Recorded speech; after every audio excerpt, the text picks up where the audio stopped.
एक बार बादशाह अपने शाही महल की छत पर टहल रहा था। इसकी नजर करीब के घर की छत पर पड़ी जहाँ एक खूबसूरत औरत कपड़े सूखा रही थी। बादशाह की नजर उस खूबसूरत औरत पर जम गई। इसने फौरन अपनी नौकरनी को बुलाया और पूछा, ये किसकी बीवी है? नौकरनी बोली, आपके वफादार गुलाम फिरोज की बीवी है जो आपकी खिदमत में रहता है। बादशाह नीचे उतर आया। उस औरत के हुस्न और जमाल का सहर उस पर छा गया था। इसने फौरी फिरोज को अपने पास बुलवाया। फिरोज हाजिर हुआ तो बादशाह ने कहा, फिरोज हमारा एक जरूरी काम है, ये खत लेकर फला मुल्क के बादशाह को दे आओ और जवाब ले आना। फिरोज खत लेकर घर वापस आया। इसने खत तकिए के नीचे रखा, सफर का सामान तैयार किया, रात घर में गुजारी और सुबह निकल पड़ा। फिरोज जैसे ही नजरों से ओझल हुआ, बादशाह चुपके से फिरोज के घर पहुंच गया और आहिस्ता से दरवाजा खटखटाया। बादशाह अंदर आकर बैठ गया। फिरोज की बीवी ने हैरान होकर कहा, आज बादशाह सलामत यहाँ हमारे गरीब खाने में? बादशाह ने कहा, मैं यहाँ मेहमान बनकर आया हूँ। फिरोज की बीवी समझ गई और कहा, मैं अल्लाह की पनाह मांगती हूँ आपके इस आने से।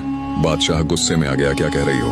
मैं बादशाह हूँ, तुम्हारे शौहर का मालिक मुझे पहचाना नहीं। फिरोज की बीवी बोली, पहले मालिक मेरा अल्लाह है, दूसरे मालिक फिरोज, उसके सिवा कोई नहीं। फिरोज की बीवी ने बहादुरी से कहा, मैं जानती हूँ आप बादशाह हैं, लेकिन शेर को चाहे कितनी भी भूख हो वह मुर्दार नहीं खाता। इसने मजीद कहा, बादशाह सलामत, आप इस कटोरे में पानी पीने आ गए हैं। जिसमें आपके कुत्ते ने पानी पिया है आपके शायान शान नहीं। जिस पांव आए हैं वापस चले जाओ बादशाह सलामत। मैं अपने अल्लाह पाक को नाराज नहीं कर सकती, न कभी ऐसा कर सकती हूँ। बादशाह उस औरत की बातों से बहुत शर्मसार हो गया। वह कुछ न कह सका और जल्दी में वापस चला गया, लेकिन अपनी एक चीज वहीं भूल गया। इधर फिरोज को रास्ते में याद आया कि खत तो घर पर भूल आया हूँ। इसने फौरन घोड़ा वापस मोड़ा और तेजी से घर की तरफ दौड़ा।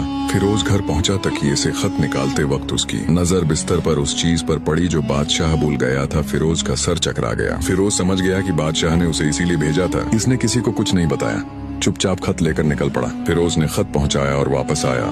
बादशाह ने खुश होकर इनाम में 100 दिनार दिए। फिरोज ने दिनार लेकर बाजार से औरतों के कीमती कपड़े खरीद ली। फिरोज घर आया और बीवी से कहा, यह बादशाह का इनाम है, तुम नए कपड़े पहनकर अपने मायके चलो और अपने वालिदैन को दिखाओ, मैं तुम्हें छोड़ आता हूँ। बीवी अपने वालिदैन के घर पहुंची।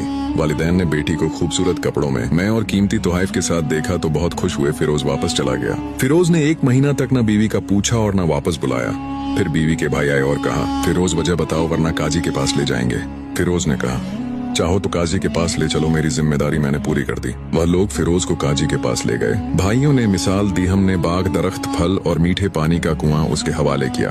इसने बाग उजाड़ दिया, दरख्त कांटे फल खाए और कुआं बंद कर दिया। फिरोज ने कहा, बाग में शेर के पंजों के निशान थे। बादशाह उठकर बोला, वल्लाह शेर तुम्हारे बाग आया लेकिन कुछ न कर सका।